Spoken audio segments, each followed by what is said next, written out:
looks like my backyard. I got the same stuff.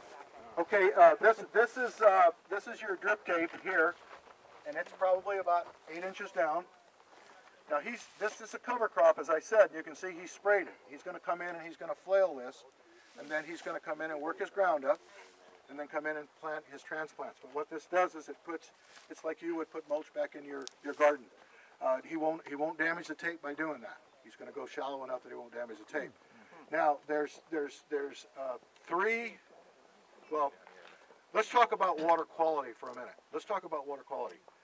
The water quality that's in this tile sump that we're pumping out. Let's kind of compare this to ocean water, and I'll do it in TDS levels.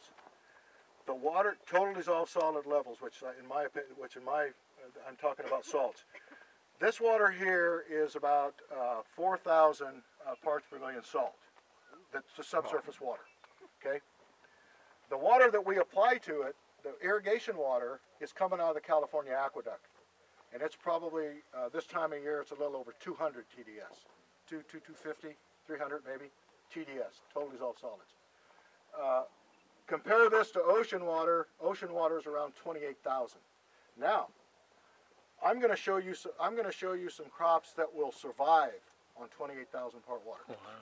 As a matter of fact, where that crop is sitting, and in your handout it'll show that. When you look at your handouts, I know you're all going to do that tonight.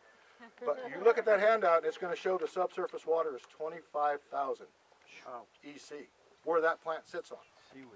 It's historically been that way, and we're putting on 4,000 or 5,000, so we're actually putting better water on than it's sitting on. I'm going to show you that, and you're going to see that grass.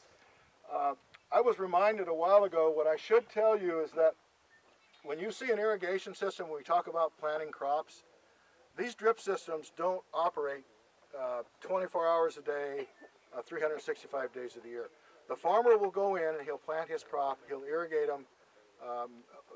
Maybe it'll be what he calls a 12-hour set. Puts it on for 12 hours, then he may not go back and irrigate, depending on the weather, for another 5, 6, 7, maybe 2 weeks. But what the drip irrigation does is it allows him to get water immediately to that root zone. Much more efficient than flooding something and you're not sure what uniformity you're getting and so on and so forth. Why does a farmer do this? There's a couple reasons, but there's a huge benefit. One reason is this conserves water. Conserves water. He has a deficit water supply in most cases. Conserves water, much better uniformity, gets the water where he wants it.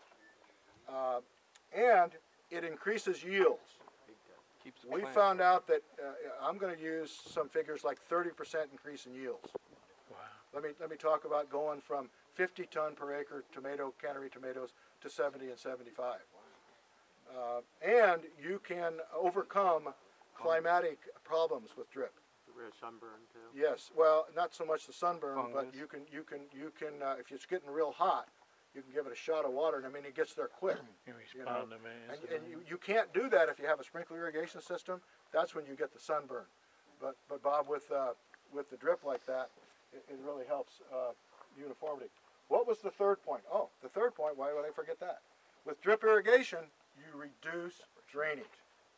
In other words, if you're flood irrigating, you're going to get a lot of extra water that's going to go through the profile to that shallow groundwater. So that gives you a problem over here. Well, yeah, that's more water that I got to deal with. Yeah, but if you use drip irrigation, this stuff doesn't barely get past the root zone. Yeah. Pinocci Water District is 40,000 acres. Currently, we're at about 65% drip irrigation. We think in another 4 years or 5 years, we're going to be almost 90%. You can't drip irrigate everything, but we think we're going to be about 90% drip irrigation.